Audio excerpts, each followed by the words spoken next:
6. No internet for a week. The next day was Monday. There was no school because it was the half-term holiday. The 6 friends met in Greenwich Park, at their favourite bench again. Luke, Holly and Gwen sat down on the bench. Dave, Olivia and Jay sat down on the grass near some flowers.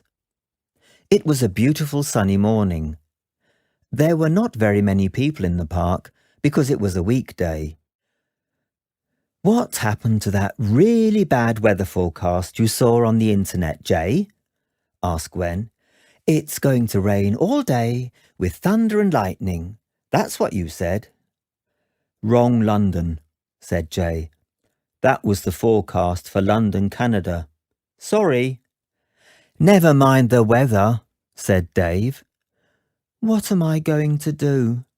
I mustn't use the internet for a week. No mobile phone, no computer games, nothing." "Well, the Silver Surfers aren't watching you," said Luke. "How are they going to know? And what are they going to do about it anyway?" "Maybe there could be a compromise," said Jay. "You got 2 answers right, so you could still use the internet a bit." No, said Dave. "A promise is a promise. I made a bet and I lost. Games have rules, and we must follow those rules." "Exactly," said Olivia. "Of course you're going to keep your promise."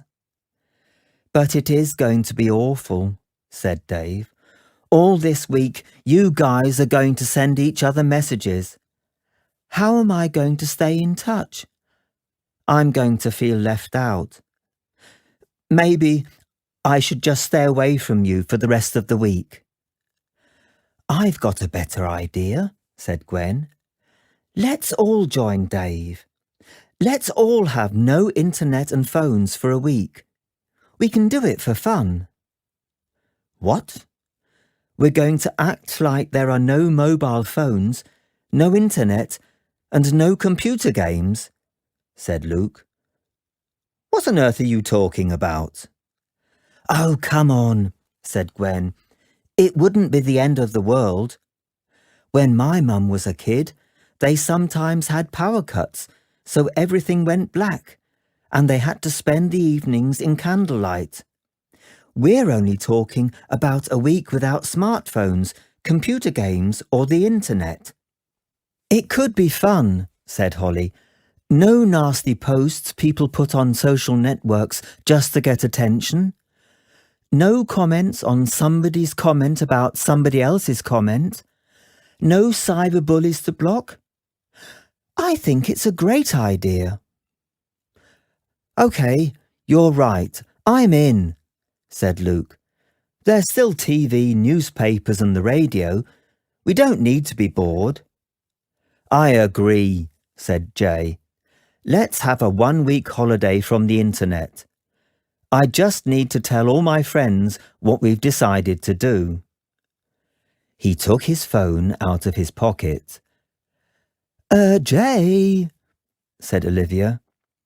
"Oh, have we started already?" asked Jay. "Yes," said Olivia, "we have." "We should at least post a message for them to say we're going offline," said Luke. "Too late," said Olivia, and took his phone from his hand. "Anyway, what other friends?" asked Jay. "Very funny," said Luke. "I think somebody should look after our phones," said Holly. "That way we can't use them." "What about you?" she said to Gwen. "You don't use yours very much anyway." "OK, fine," said Gwen. "Put them in here." And she opened her bag. "Goodbye," said Dave to his phone, in a sad voice, and put it in Gwen's bag. "There's no need to be so upset," she said. "You're acting like you're saying goodbye forever to your best friend." It was Wednesday morning, day 3 of the technology-free week. The friends were in Greenwich, next to the river. "It wasn't easy to organise a time and place to meet," said Luke. "How many phone calls was it? 10? "It's lucky all our families have landlines," said Dave.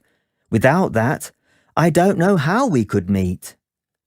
But you know, I'm enjoying myself.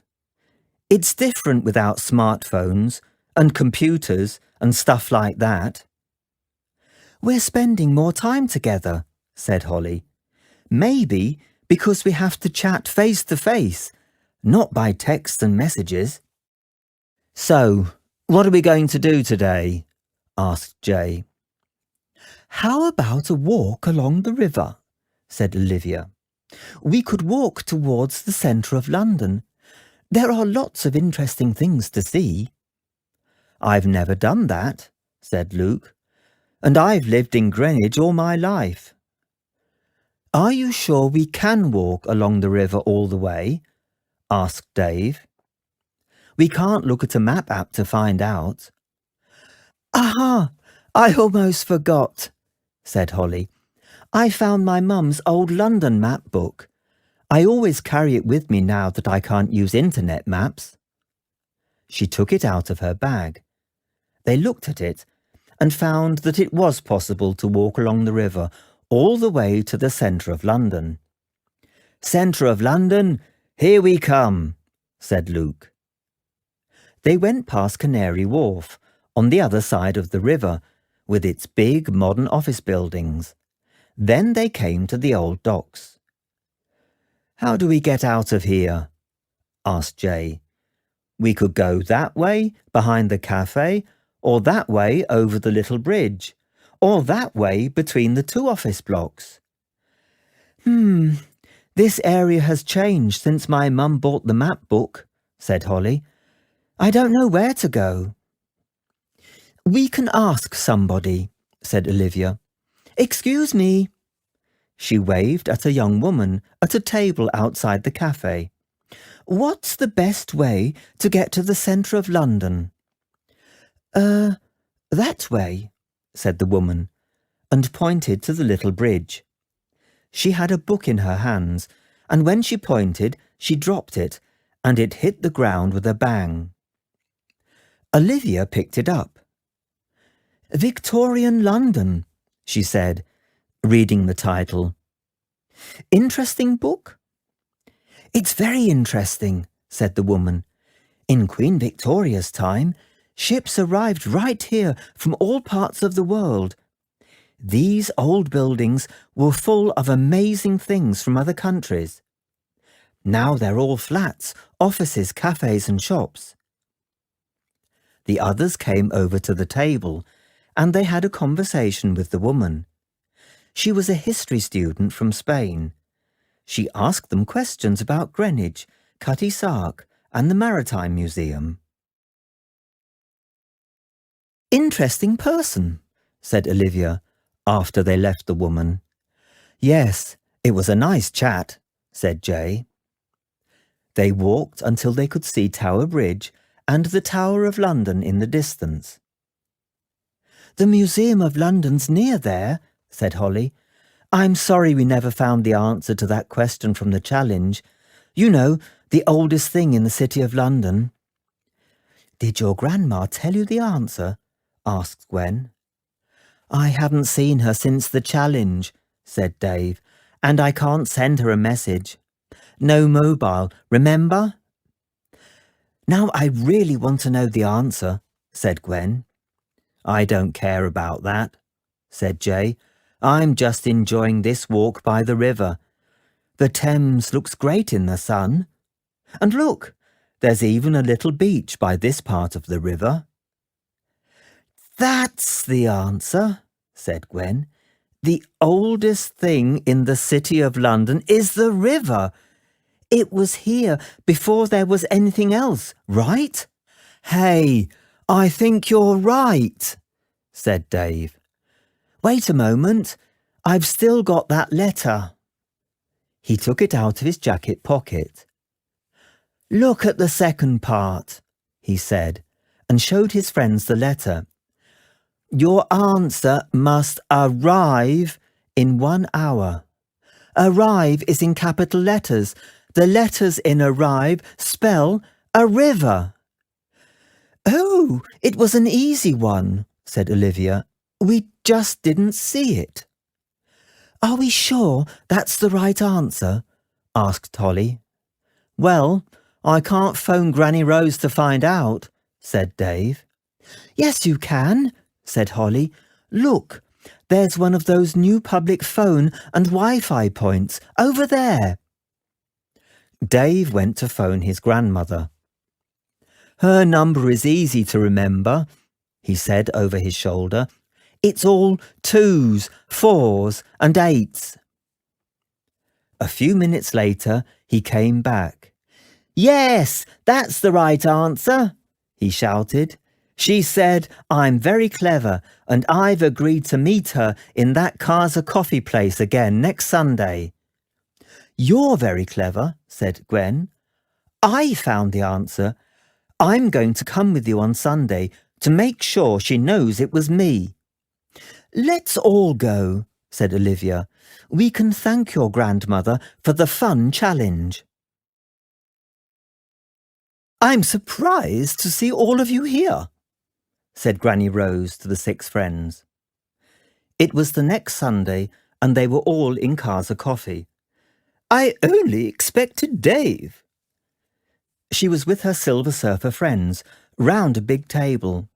They all had laptops and tablets again. We're finding out how to make websites, she said. We want to have a website for our club, but we have no idea how to make one. Oh, I know how to do that, said Dave. But listen, it was Gwen who found the answer to your last question, not me. The other Silver Surfers looked up from their screens and smiled. Well done, Gwen, said Granny Rose. And they all joined me in the tech-free week, said Dave. It was fun. We communicated in other ways, and we've had a great time together. I see, said Granny Rose. And have you used your phone or the internet in the last 7 days? No, I haven't, said Dave. Not even for 1 minute. None of us has. Well, I'm very impressed, said Granny Rose. She thought for a moment. So you know how to make websites, Dave, she said. Yeah, it's easy, said Dave. I've done a couple of sites for clubs at school. How about this? You teach us how to make a website with simple step-by-step instructions, and I get you that game you wanted after all. Game? What was it? Wizards on Skates? Oh, Skateboarding Wizards 2, said Dave. He thought for a moment.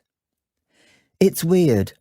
A week ago, I really wanted that game, and now I don't. Not really. Anyway, that game was new last week, said Luke. There are different new games this week.